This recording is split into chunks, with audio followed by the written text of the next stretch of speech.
इंदुबेन सोलंकी की एक बहुत ही सुंदर सी कविता, जो सूरत में रहती हैं, शिक्षिका हैं, समाज सेविका हैं और ट्राइबल एरियाज में बहुत काम करती हैं। यानी कि जनजाति के जो लोग होते हैं उनके उत्थान के लिए उन्होंने बहुत सारे कैंप लगाए हैं, बहुत सारे कार्य के लिए किए हैं। विश्व हिंदू परिषद की महिला विंग की वाइस प्रेसिडेंट भी हैं और समाज के लिए हमेशा तत्पर रहती हैं, कुछ भी काम करने के लिए निस्वार्थ। बहुत बहुत धन्यवाद इंदु इस कविता को भेजने के लिए, जिसका शीर्षक है मौन की किताब। बहुत अच्छी कविता है दोस्तों। शुरुआत करता हूं इस कविता की कुछ इस प्रकार। जो समझ सके आसानी से हर कोई, जो समझ सके आसानी से हर कोई, ऐसे मौन का कोई सुंदर सा राग लिखूं, जो छू जाए दिल के भीतर की खामोशी को, जहां शब्द नहीं सिर्फ एहसास सांस लेते हैं। हर दिल तक पहुंच सके जो इस मौन भाषा का कोई अनुवाद लिखूं, जहां हर आहा एक कविता बने और हर खामोशी एक प्रार्थना। जो समझ सके आसानी से हर कोई, ऐसे मौन का कोई सुंदर सा राग लिखूं। दोस्तों, अब मौन का रंग बताया है उन्होंने, जो हमारी साइलेंस, हमारी चुप्पी होती है।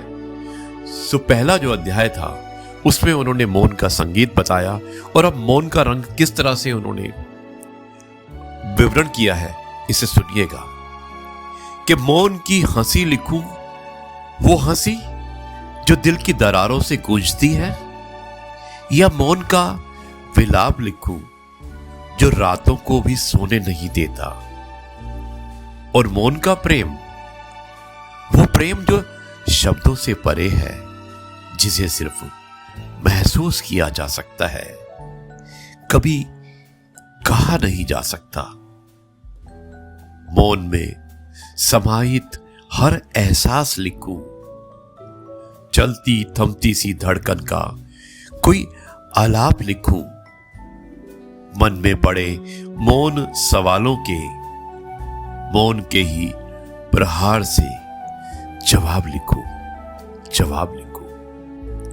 और दोस्तों, अब टूटन और तलाश की बात की है मौन के माध्यम से, तो क्या लिखा है आप भी सुनेंगे तो आपको भी अच्छा लगेगा। बहुत खूब इंदु सोलंकी इतनी अच्छी कविता को भेजने के लिए। कि टूटे दिल का क्या अंदाज लिखूं, ये टूटन और तलाश की बात है। कि टूटे दिल का क्या अंदाज लिखूं, आंखों के नीर यानी कि आंसू, आंखों के नीर का कौन सा अंदाज लिखूं, सिसकते अरमानों की किलकार लिखूं, या उन सपनों की चुप्पी जो टूटते वक्त भी मुस्कुराते हैं। प्यार लिखूं या नफरत लिखूं, सच लिखूं या झूठ लिखूं, तेरी कहानी को चालाकी लिखूं या छल कपट की पंक्तियों में ढाल दूं। हर सवाल के जवाब में एक खामोशी है, हर दर्द में छिपा एक अर्थ है। शायद ईश्वर भी इसी मौन में बसा है, कभी तुझ में, कभी मुझ में, और कभी इन अधूरे शब्दों में, कभी इन अधूरे शब्दों में। और दोस्तों, अंतिम भाव है मौन की किताब नामक इस कविता का, कि बस यही सोचता हूं कि एक दिन ऐसा भी आएगा जब कोई दिल सच में समझ पाएगा इस मौन को।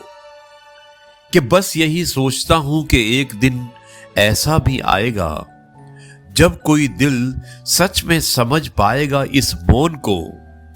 तब शायद मैं इस मौन की कोई किताब लिखूंगा, हर दर्द, हर हंसी, हर प्रार्थना उसी में समेट दूंगा। और उसका नाम रखूंगा मौन की किताब। वाह इंदुबेन सोलंकी, वाह! क्या कविता है, क्या इसके शब्द हैं और क्या इसके अर्थ हैं। बहुत अच्छी कविता थी मौन की किताब। दोस्तों, मुझे उम्मीद है कि रविवार का दिन है, अब चाय की चुस्कियां ले रहे होंगे और इस कविता का आनंद भी उठा रहे होंगे। अब मैं इस कार्यक्रम को यहीं पर समाप्त करता हूं और कल आपसे एक बार फिर से मुलाकात करूंगा अपनी इस पॉजिटिव कर्मा के माध्यम से, किसी नई कहानी, नई कविता, नए लेख को लेकर। तब तक के लिए आपसे कहता हूं जय गुरु जी, शुक्राना गुरु जी।